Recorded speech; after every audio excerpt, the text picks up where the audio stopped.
찬송하리로다 하는 제목으로 오늘 함께 은혜를 나누겠습니다. 에베소서 말씀을 우리가 이제 강해를 시작을 했는데 너무 좀 오랜만에 다시 돌아왔어요. 그동안 절기가 있고 그래서 1절, 2절 말씀을 다시 한번 좀 잠깐 기억해 보려고 합니다. 자, 1절 말씀에서 하나님이 우리에게 무슨 말씀을 주셨죠? 당연히 기억나는 게 없겠지만 하나님이 우리를 구원하셨다는 말씀, 그리고 구원하신 것으로 끝나지 않으시고 우리에게 무엇을 주셨어요? 그건 2절이고 직분을 주셨다 하는 말씀 드렸어요. 직분. 그래서 하나님의 부름받은 성도의 직분으로 부름받은 우리들은 하나님 앞에서 신실함으로 충성해야 합니다. 그 말씀을 드렸어요. 그리고 2절에서 드렸던 말씀이 은혜와 평강이었습니다. 특별히 평강은요, 어떻게 할 때 우리가 누릴 수 있다 그랬죠? 하나님과 좋은 관계 속에 있을 때, 심지가 흔들리지 않고 심지가 견고한 자가 되어서 하나님과 좋은 관계 속에 있을 때, 순종할 때 하나님이 주시는 평강을 누릴 수 있다, 그런 말씀을 드렸어요. 순종하고 계시지요? 하나님의 평강을 누리고 계시지요? 완전하지 않다 할지라도 그 하나님의 은혜와 평강 속에서 날마다 승리하는 여러분 되시기를 축복합니다. 그렇게 못 살았다 그래도 너무 낙심하지 마십시오. 오늘 하나님이 주시는 말씀을 또 듣고 다시 일어서시면 되는 거예요. 그래서 1절, 2절에서 이렇게 바울 사도가 에베소 교인들에게 인사의 말씀과 축복의 말씀을 전하고 나서 이제 본격적으로 이제 본문 말씀으로 들어가는데 3절부터 14절까지가 사실은 그 한 단락이에요. 크게 한 단락인데 이걸 이렇게 좀 읽어보면 번역을 이상하게 했는지 아니면 원래 이상하게 썼는지는 잘 모르겠지만 이게 좀 이해가 한 번에 쉽게 안 되더라고요. 3절부터 14절 쭉 읽어보면 좀 복잡하게 돼 있어요. 그래서 제가 조금 쉽게 구조적으로 설명을 한번 해드릴게요. 화면을 좀 보시면요, 3절부터 14절까지가 세 단락으로 구분이 되어 있어요. 그래서 3절부터 6절까지 오늘 읽은 본문이 그 요점이 뭐냐면 정부 하나님께서 하신 사역, 그 다음에 7절부터 12절까지가 성자 하나님, 그러니까 예수 그리스도께서 하신 사역을 이야기하고요, 13절, 14절이 성령 하나님께서 하신 사역을 이야기하고 있는 거예요. 그렇게 그 구조적으로 성부, 성자, 성령의 사역을 질서 있게 기록을 해 놓은 겁니다. 그런데 성부 하나님의 사역의 핵심은 뭐예요? 요약하면 선택하심. 우리를 선택하심. 선택한 우리를 성자 하나님이 어떻게 하셨어요? 십자가의 죽으심으로 구원해 주셨잖아요. 그러면 성령 하나님은 무슨 일을 하셨어요? 그죠? 성령으로 우리에게 인치셔서 보증하는 일들을 하셨다고요. 그 삼위일체 하나님이 하신 사역들을 오늘 이 큰 덩어리 속에서 설명을 해주고 있는 거예요. 근데 이제 오늘은 특별히 성부 하나님의 사역에 대해서 좀 살펴보려고 합니다. 자, 3절부터 시작인데요. 첫 시작되는 말씀이 뭐예요? 찬송하리로다. 이렇게 시작이 되고 있어요. 찬송하리로다. 왜 바울은 편지를 쓰면서 첫 마디를 찬송으로 시작을 했을까 하는 것입니다. 왜 그랬을까요? 그렇죠? 하늘에 속한 신령한 복을 우리에게 주셨기 때문에 그런 거예요. 신령한 복을 주신 것이 감사해서 찬송으로 시작을 하는 거예요. 그런데 그 우리에게 주신 신령한 복이 뭘 말하는 거예요? 자, 4절과 5절 말씀이에요. 함께 봉독합니다. 곧 창세전에 그리스도 안에서 우리를 택하사 우리로 사랑 안에서 그 앞에 거룩하고 흠이 없게 하시려고 그 기쁘신 뜻대로 우리를 예정하사 예수 그리스도로 말미암아 자기의 아들들이 되게 하셨으니. 아멘. 자, 우리에게 주신 신령한 복이 뭡니까? 그렇죠. 우리를 선택하신 거, 그리고 아들 되게 하신 거, 자녀 삼으신 거. 우리 딸들 너무 속상해하지 마세요. 다 아들, 딸 포함되는 얘기예요. 하나님이 우리를 선택하셔서 하나님의 자녀로 삼아주셨다는 거예요. 다른 말로 뭐 해주신 거예요? 구원해 주신 거죠. 구원. 그러면 여기 질문 하나 드릴게요. 하나님의 이 일하심은, 우리를 선택하시고 구원하신 이 하나님의 일하심은 구원이 최종 목표 마지막입니까? 아니면 또 다른 게 있습니까? 또 다른 게 있어요. 그럼 그게 뭐예요?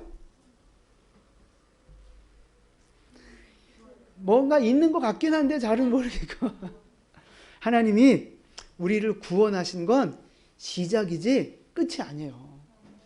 그럼 하나님이 우리를 왜 구원하셨을까요? 이유가 있을 텐데, 목적이 있을 텐데, 그게 뭘까요? 6절 말씀이에요. 6절 우리 함께 봉독합니다. 이는 그가 사랑하시는 자 안에서 우리에게 거저 주시는 바 그의 은혜의 영광을 찬송하게 하려는 것이라. 아멘. 하나님을 찬양하는 인생이 되게 하는 거, 그게 우리를 구원하신 목적입니다, 여러분. 그냥 단순히 천국 가는 것으로 끝내는 게 아니고요, 하나님을 찬양하는 인생, 하나님을 높여드리는 인생이 되게 하시는 거, 그게 바로 우리를 구원하신 목적이에요. 그러면 성부 하나님만, 우리 아버지 하나님만 우리를 향한 그런 목적을 갖고 계실까요? 아닙니다. 자, 성자 하나님의 사역이 7절부터 12절까지인데요. 12절에서 성자 하나님의 사역을 마무리하면서 뭐라고 말하느냐? 12절 보세요. 중간에 보면 그의 영광의 찬송이 되게 하려 하심이라. 예수님이 하신 사역의 핵심이 뭐예요?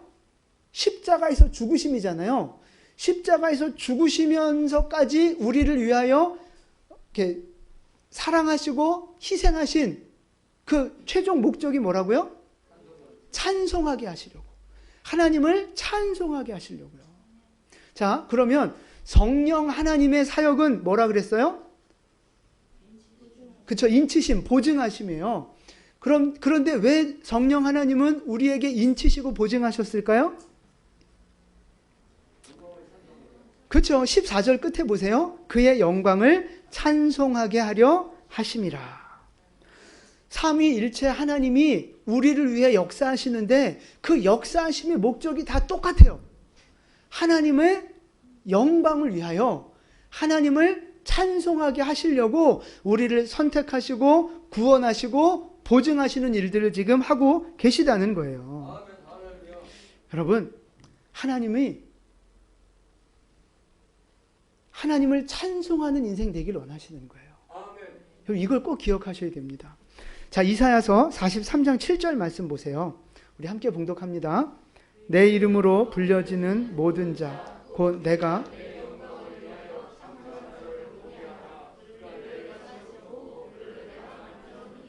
아멘. 보세요. 우리를 창조하신 목적 자체가 뭐예요? 내 영광을 위하여, 하나님의 영광을 위하여, 하나님을 찬양하게 하시려고 우리를 지으셨다는 이야기입니다.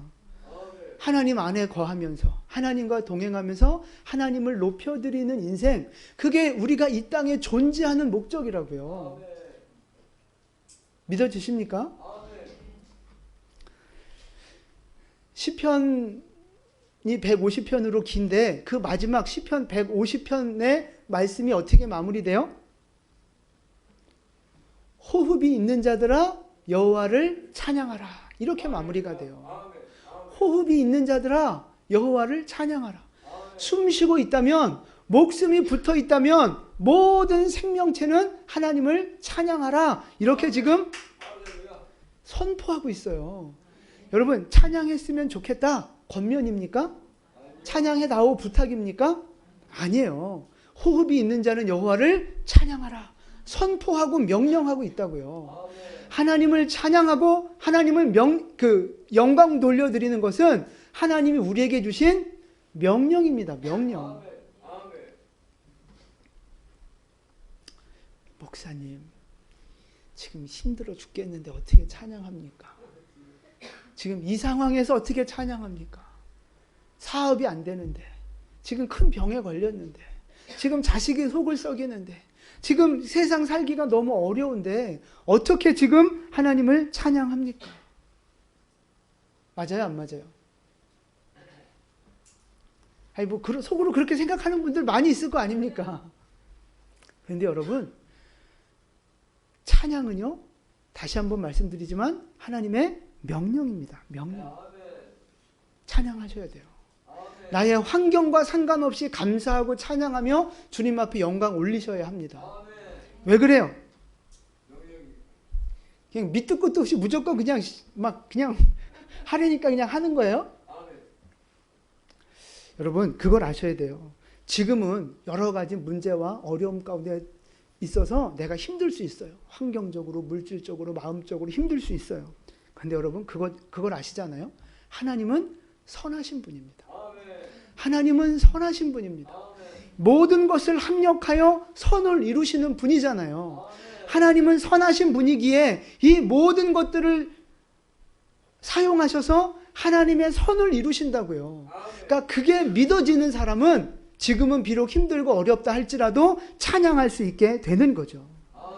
지금 여러분의 고난과 어려움들 하나님이 반드시 선하심으로 바꿔주시고 갚아주실 줄로 믿습니다. 지금의 고난, 지금의 애통, 지금의 어떤 탄식과 아픔들 하나님께서 기쁨으로, 찬양으로, 희락으로 바꿔주실 그날이 오게 됨을 믿으시기를 바랍니다.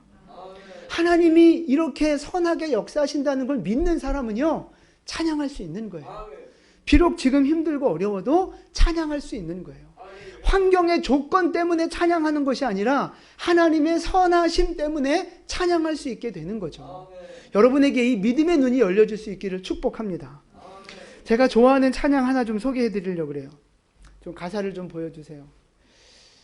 혹시 저 찬양 아십니까? 이 험한 세상. 아시네요? 네, 저 가사가 너무 보세요. 이 험한 세상. 험한 세상이에요. 힘들어요. 근데 그 세상 살아갈 동안 주님 가신 길 걸으며 십자가의 길, 사명의 길 걸어가면서 내 주님을 찬양한다는 거예요. 찬양. 험한 세상이지만 하나님을 찬양하며 살아가겠다는 거예요. 왜? 무엇 때문에요? 십자가 보혈, 날 구한 그 사랑. 하나님의 그 사랑 때문에, 하나님의 선하심 때문에 주님을 찬양하며 살겠다는 거죠. 그래서 매일 찬양을 드려도 부족하다는 거예요. 매일 감사하고 매일 주님 위해 살아도 부족하다는 거예요. 하나님 주신 사랑이 너무 크니 내가 드리는 찬양 너무 보잘것 없습니다. 그런 믿음의 고백이죠. 그러면서 저 시인이 하는 고백이 뭐예요? 나 호흡 있는 동안에, 나 호흡 있는 동안에, 나 생명 있는 동안에 나 주를 찬양하리라. 내게 생명 주신 주님을, 나 호흡 있는 동안에, 나 생명 있는 동안에 나 주를 찬양하리라. 내게 생명 주신 주님을. 할렐루야. 여러분, 우리의 호흡이 닿는 그날까지 하나님을 찬양하며 살아가는 여러분 되시기를 축복합니다. 호흡이 닿는 그 순간까지 나의 환경과 상관없이 하나님의 선하심과 사랑을 찬양하는 여러분 되시기를 축복합니다. 저는 옛날에 이런 생각, 이런 설교를 듣거나 이런 생각이 들면 반문이 하나 이렇게 떠올랐었어요. 우리가 그렇게 주님만 늘 찬양하고 주님께만 영광 돌리면 하나님만 좋은 거 아닙니까? 우리는 계속 힘들고 하나님만 좋은 거 아닙니까? 좀 억울한 것 같습니다. 그런 생각들이 좀 있었어요. 여러분 그런 생각 안 하시겠죠? 근데 여러분 그걸 아셔야 돼요. 이 세상의 모든 만물은 다 창조된 것인데 창조된 목적대로 사용되어질 때 가장 가치 있고 아름답고 귀한 거예요. 모든 만물이. 이 마이크도 그렇잖아요. 마이크도 마이크로 쓰임 받을 때 가장 아름답고 가치 있는 거예요. 이 마이크를 갖고 말 안 듣는다고 애들 쫓아다니면서 이렇게 이걸로 이렇게 때리면 되겠어요? 그 마이크에게 있어서는 수치예요, 수치. 만들어진 목적하고 상관없이 살아가니까. 우리 인생도 마찬가지예요. 다시 한번 질문 드려요. 하나님이 우리를 창조하신 목적, 구원하신 목적이 뭐라 그랬어요? 하나님을 찬양하는 거. 하나님 앞에 영광 올려드리려고 우리를 창조하셨어요. 그러면 우리는 언제 가장 행복한 존재예요? 하나님을 찬양할 때. 하나님 안에 거하며 주님의 영광을 위해서 살아갈 때 우리의 인생은 가장 아름답고 가장 가치 있고 가장 존귀한 존재가 되는 줄 믿으시기 바랍니다. 하나님을 위해 살아가는 그 순간이요, 우리 인간에게 있어서 가장 아름다운 시간이라고요. 그러니까 우리가 기도하는 시간, 하나님 앞에 이렇게 예배하는 시간, 우리가 함께 모여 찬양하고 성도의 교제를 나누는 그 시간이 인간으로서 가장 아름다운 시간이에요. 가장 가치 있는 시간이라고요. 그래서 하나님이 우리에게 찬양하라 명령하신 거예요. 그러니까 우리가 하나님 앞에 찬양하고 영광 돌리면 하나님만 영광 받고 좋은 게 아닙니다. 누가 좋은 거예요? 우리가 좋은 거라고. 우리의 존재 가치가 가장 아름답게 빛나는 시간이 바로 찬양하는 시간이라고. 그래서 우리를 위하여서 하나님은 찬양하라고 말씀하신 거예요. 이 영적인 원리를 깨달으시고 하나님을 늘 호흡 닿는 그날까지 찬양하는 여러분 되시기를 축복합니다. 성경에 나오는 초대교회 성도들을 보세요. 항상 감사하고 항상 찬양하며 살아요. 불평이나 원망하는 성도를 성경에서 찾아볼 수가 없어요. 왜 그래요? 배부르고 등 따셔서 그래요? 너무 이렇게 하나님이 복을 많이 받아서 그래서 감사해요? 사도행전에서부터 보면 성도들의 핍박이 시작이 되거든요. 그런데 유대인들한테 핍박당하고 쫓겨가고 감옥에 갇히고 많은 어려움을 당하는데 그럼에도 불구하고 이 성도들은 계속해서 찬양하고 감사하면서 사명의 길을 걸어간다고요. 성경에서 그걸 우리가 많이 확인을 할 수 있어요. 근데 여러분 잘 생각해 보세요. 초대교회 성도들이 살던 삶의 환경들, 그리고 오늘 우리가 살아가고 있는 삶의 환경들, 어떤 환경이 더 좋습니까? 지금이 비교할 수 없이 더 좋죠. 깔끔하고 문명이 발달됐고 더 풍족해졌고 인권이 있고 지금이 훨씬 더 좋죠. 그런데 초대교회 성도들과 지금 우리들 중에 누가 더 감사가 많아요? 초대교회 성도들이 훨씬 감사가 많았다고요. 우리는 풍요롭고 더 발전된 사회 속에서 살면서도 원망이 많고 불평이 많고, 초대교회 성도들은 힘들고 어려운 환경 속에서도 감사와 찬양으로 살아갔단 말이죠. 왜 그런 거예요? 어디에서 그런 차이가 나는 거예요? 그러니까 우리가 여러분 지금 불평하고 원망하고 힘들어하고 짜증내는 이유가 뭐예요? 하나님이 부족해서 그래요? 돈이 부족해서 그런 거라고. 돈이 부족하고 물질의 환경이 어렵고 그러니까 짜증내는 거예요. 사실 여러분이 지금 힘들고 짜증나는 것들의 그 제목들을 잘 생각해 보세요. 만약에 갑자기 나한테 돈이 100억이 생겼다. 그럼 여러분이 지금 갖고 있는 힘듦과 짜증이 몇 프로나 없어지겠어요? 싹 없어져요?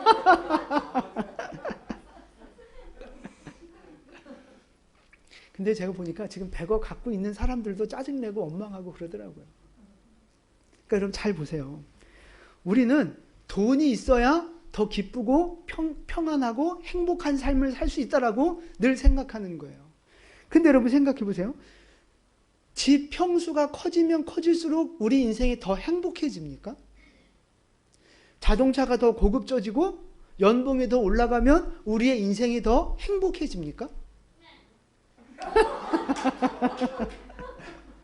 네가 뭘 알아?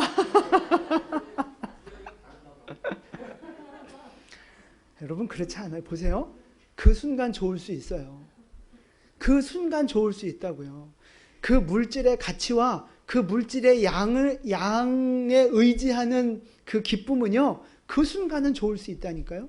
그런데 그 가치가 줄어들거나 그것이 줄어들면 다시 원래대로 돌아가는 거예요. 또 원망하고 불평하는 거죠. 아니 이게 줄어들지 않는다 할지라도 나보다 더 많이 가진 사람을 보며 원망하고 불평하는 게 우리 인간이라고요.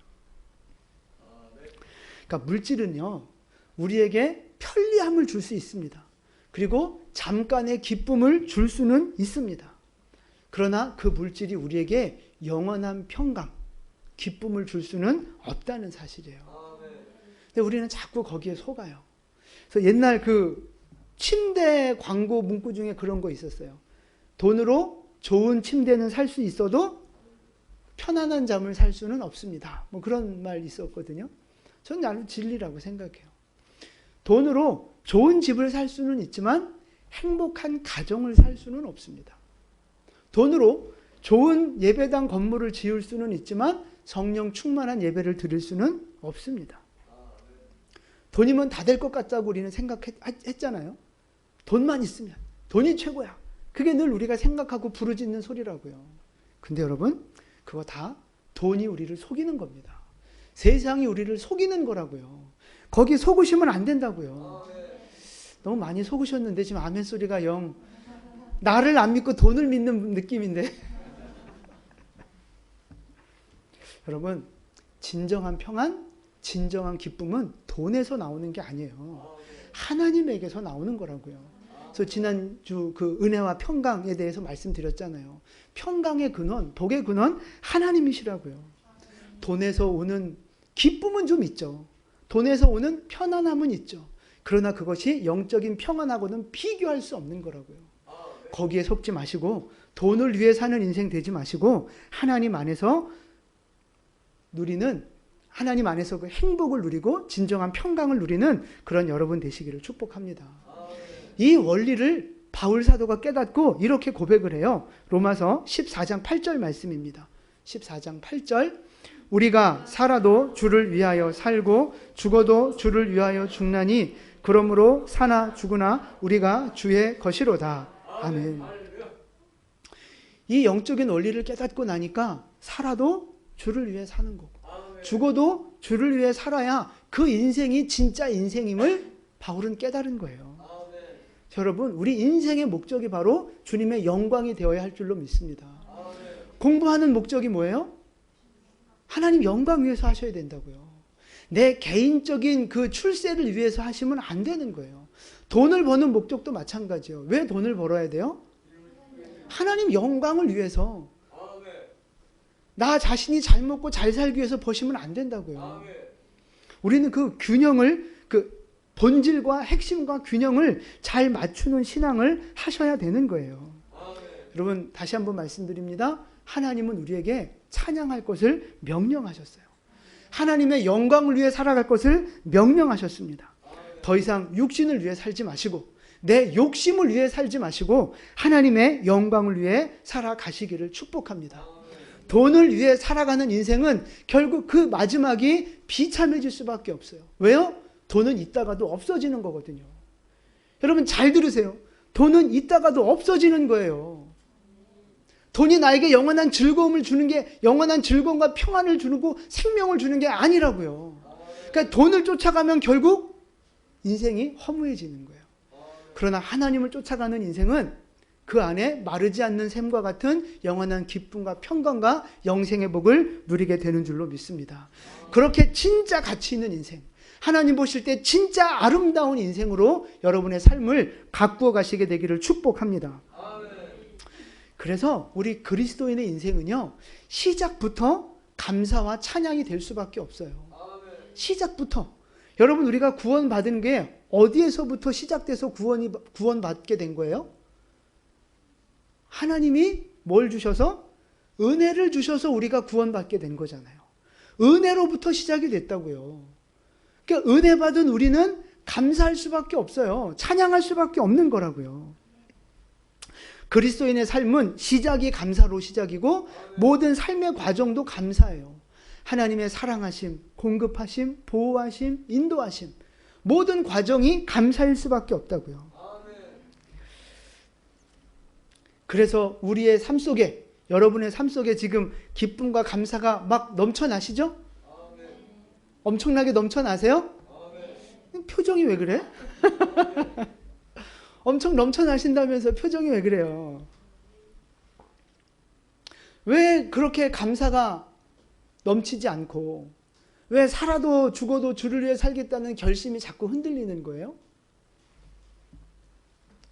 하늘에 속한 신령한 복보다 땅에 속한 물질의 복이 더 좋기 때문에 그런 거라고요.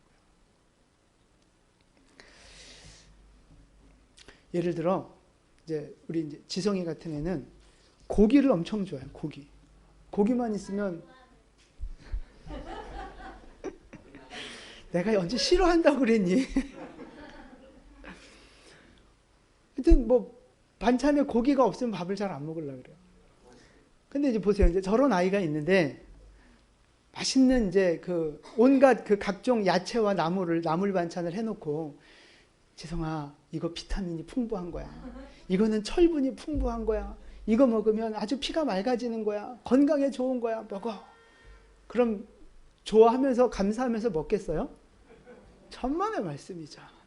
천만의 말씀. 아이들은요. 영양을 생각하지 않고 건강을 생각하지 않아요. 애들이 선택하는 기준은 뭐예요? 맛있는 거. 본인 입에 맛있는 거. 건강 영양 필요 없고 그냥 나 맛있고 나 만족하고 나 즐거우면 되는 거라고요. 근데 조금 어른이 되면 그래도 어떻게 해요? 그래도 건강 생각해서 영양 생각해서 골고루 먹는다고요. 그러다 나이가 더 들면 어떻게 해요? 이제 입맛은 잃어버리고 오직 건강. 오직 건강식품.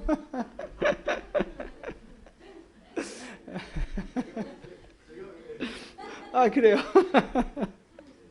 그냥 몸에 좋다 그러면 그냥 뭐든지 다 먹잖아요. 근데 이게 영적으로도 그런 거예요. 영적으로도. 우리가 하늘에 속한 신령한 복이 우리에게 진짜 좋은 걸 우리가 아는데 그것보단 그래도 뭐가 더 좋아요? 지금 당장 내 육신의 축복, 지금 당장 물질, 지금 당장 내가 하고 싶은 뭔가 자유를 누리고 뭐 그런 거, 그런 게 더 좋은 거예요. 그 이유가 뭐예요? 영적으로 철이 안 들어서 그런 거라고요.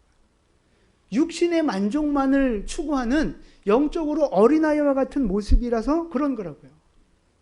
그러니까 교회는 와요. 신앙생활은 하는 것 같아요. 그런데 뭐가 좋아요? 교회 와서 먹고 마시고 함께 교제하고 즐기고 놀러가고 이게 좋은 거예요. 이게. 교회 와서 이게 없으면 교회 안 나가. 교회는 나오는데 교회를 왜 나와요? 사람들하고 어울리는 게 좋아서 나온다고요.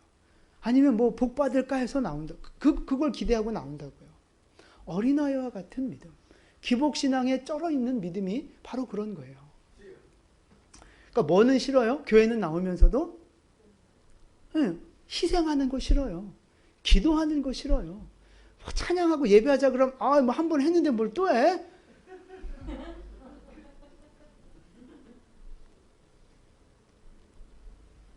싫은 거예요. 싫은 거. 제자 훈련하는 거 싫고 성경 공부하는 거 싫고 기도하자 그러면 부담스럽고 꼭 지성이 같은 애들. 꼭 지성이 같은 애들. 혹시 영적으로 그런 분들은 앞으로 지성이한테 친구 먹자고 하시면 됩니다. 근데 여러분 영적으로 철든 사람들의 고백을 한번 보세요. 바울의 고백입니다. 빌립보서 3장 8절 우리 함께 봉독합니다. 또한 모든 것을 해로 여김은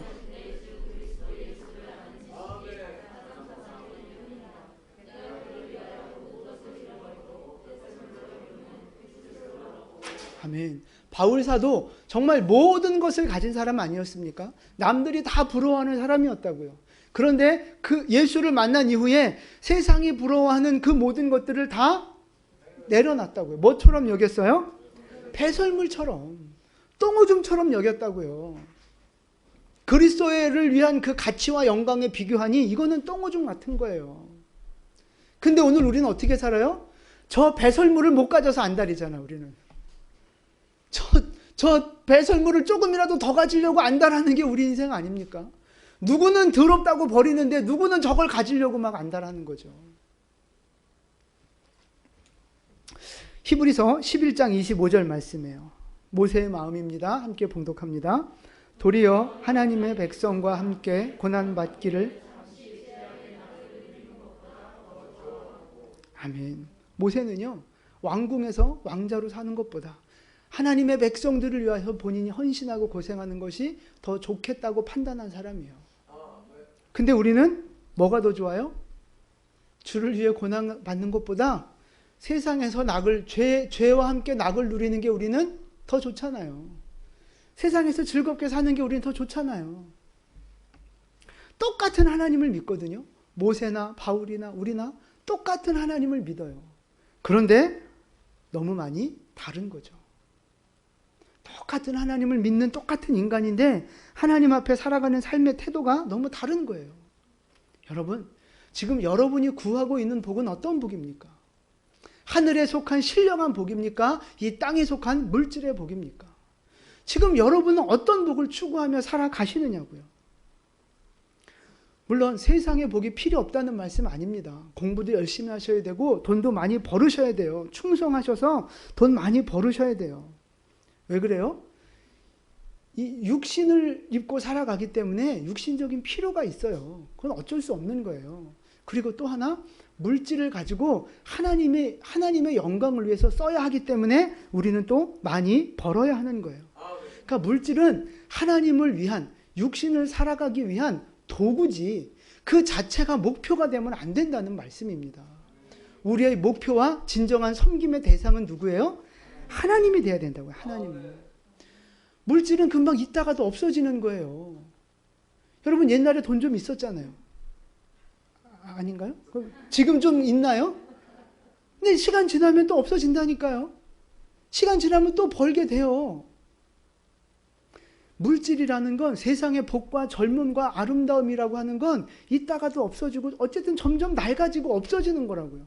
근데 하나님이 주시는 신령한 복은, 하나님이 주신 영적인 복은요, 영원한 거예요. 영원한 거. 사라지지 않는 거라고요. 그러니까 여러분, 조금 있다가 사라질 것을 취하시겠습니까? 영원한 복을 취하시겠습니까? 그런데 왜 그 배설물을 더 가지려고 그렇게 애쓰십니까? 왜 본질을 자꾸만 놓쳐버리시느냐고요. 하나님이 주시는 신령한 복을 사모하는 여러분 되시기를 축복합니다. 그러니까 뭐를 즐거워해야 돼요?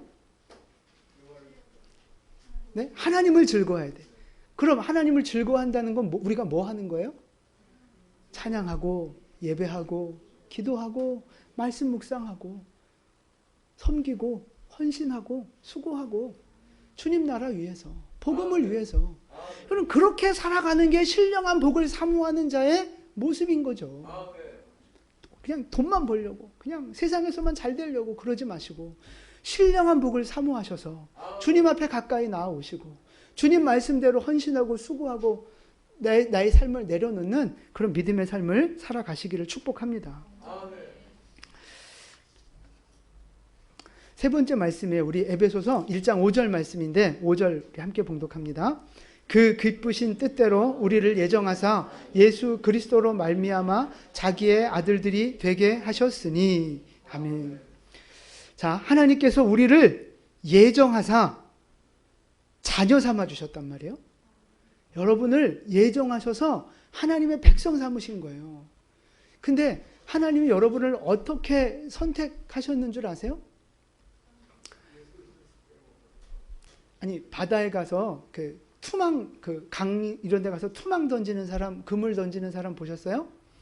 그물을 확 던져가지고 아무나 걸려라 막 이러면서 아무 물고기나 확 잡아들이는 사람처럼 하나님이 우리를 구원하실 때 그냥 아무나 다 선택해서 아무나 다 건져내신 게 아니라는 말씀입니다.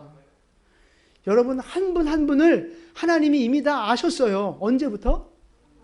그쵸? 창세 전부터. 4절 말씀 보세요. 4절 보시면 곧 창세 전에 그리스도 안에서 우리를 택하셨다고요. 우리가 존재하기도 전에 이미 영원이라는 그 시간 속에서 하나님이 우리를 미리 아시고 선택하셔서 하나님의 자녀 삼아 주셨다고요. 우리를 세밀하게 이렇게 구별하시고 선택하셔서 하나님 자녀 삼아 주셨다고요. 아무나 막 구원하는 중에 내가 걸려든 게 아니고요. 하나님이 여러분 개개인을 특별하게 선택하셨다는 뜻이에요. 근데 더 놀라운 사실은 뭐냐면 하나님이 그렇게 선택한 여러분을 뭐 하신다고요? 기뻐하신다고요. 기뻐하신다. 5절 보세요. 그 기쁘신 뜻대로 우리를 예정하신 거예요. 하나님이 여러분을 기뻐하십니다. 이제 오늘 말씀의 결론이에요. 잘 들으세요. 하나님이 여러분을 기뻐하십니다. 여러분 부족한데도, 모자른데도, 믿음이 별로 없는데도, 신앙생활 잘 못하는데도, 그럼에도 불구하고 하나님은 여러분을 기뻐하십니다. 우리 옆에 분에게 인사하세요. 하나님이 당신을 기뻐하십니다.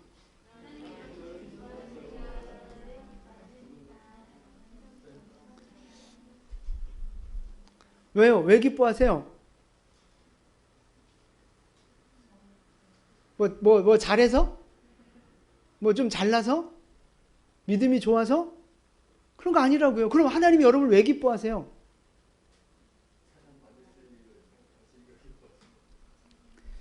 여러분의 존재 자체를 기뻐하시는 거예요. 하나님이 창조하셨고 하나님의 자녀 되셨기에 하나님이 여러분의 존재 자체를 기뻐하시는 거예요. 제가 이 말씀은 1절 말씀 드릴 때 말씀드렸었어요. 내가 뭘 해서 나를 기뻐하시는 게 아니고 우리의 존재 자체를 그냥 기뻐하시는 거예요. 여러분 이걸 아셔야 돼요. 이게 아주 중요한 말씀이에요. 사람은요, 사람이라는 그 존재가 그래요. 이렇게 자라날 때 사랑받고 이쁨받고 칭찬받고 그런 환경 속에서 자라면 그 마음이 어때요? 자존감이 올라가요. 자존감이 올라가고 자신감이 올라가요. 그러면서 사람이 긍정적인 사람이 된다고요. 긍정적인 사람. 고난이 와도 잘 이겨내고 내가 존중받았으니 다른 사람도 존중할 줄을 알아요. 그런 인격적인 건강한 사람이 되는 거예요. 근데 반대로 칭찬받지 못하고 자라는 아이들 있잖아요. 학대받거나 미움받거나 차별받거나 막 이러면서 자란 아이들은 어때요? 자존감이 떨어집니다. 자존감이 떨어져요. 그런데 반대로 뭐가 세지느냐? 자존심이 세진다 그래요. 자존심만 세지는 거예요. 그러니까 성격이 삐뚤어지는 거예요. 부정적인 사람이 되고 다른 사람 멸시하고 자기가 학대받고 함부로 이렇게 대우를 받았으니 다른 사람도 가치 있게 여기질 않는 거예요. 욕하고 미워하고 때리고 함부로 하는 거죠. 그 사람, 다른 사람들을.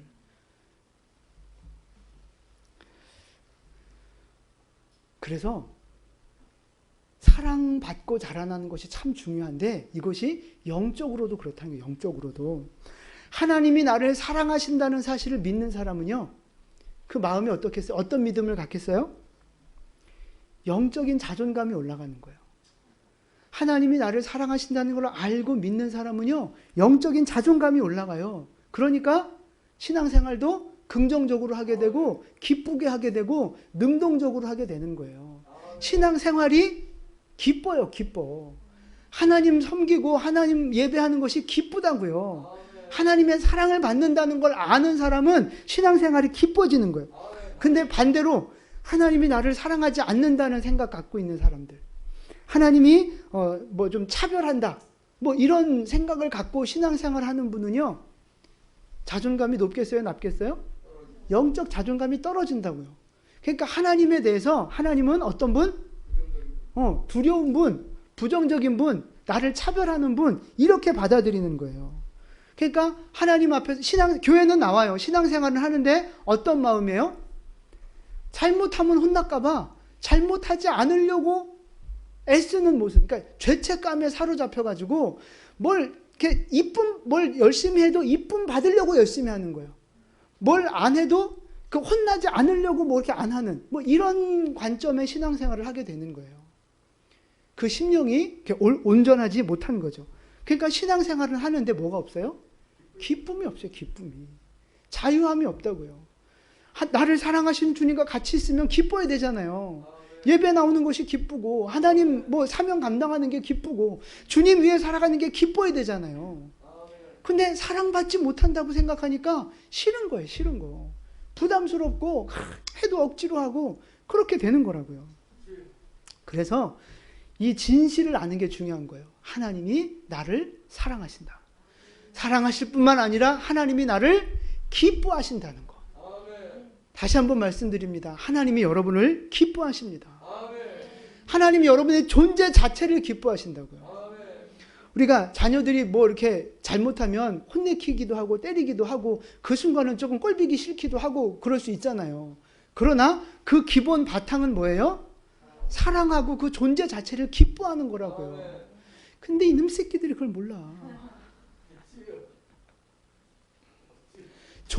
자녀는요, 부모에게 있어서 존재 자체가 기쁨이라고요. 여러분 꼭 기억하시기를 바라요. 우리 젊은 것들 아멘 하시기 바랍니다. 너희의 존재 자체가 기쁨이라고, 존재 자체가. 하나님이 우리를 바라보실 때도 마찬가지예요. 존재 자체가 기쁨이에요. 그러니까 여러분 뭐 잘 못하셔도 괜찮아요. 하나님이 여러분 사랑하신다는 사실을 깨닫고 하나님을 사랑하는 마음만 가지시면 되는 거예요. 그러면 하나님이 주시는 기쁨, 하나님이 주시는 평강, 그걸 누리게 되는 것입니다.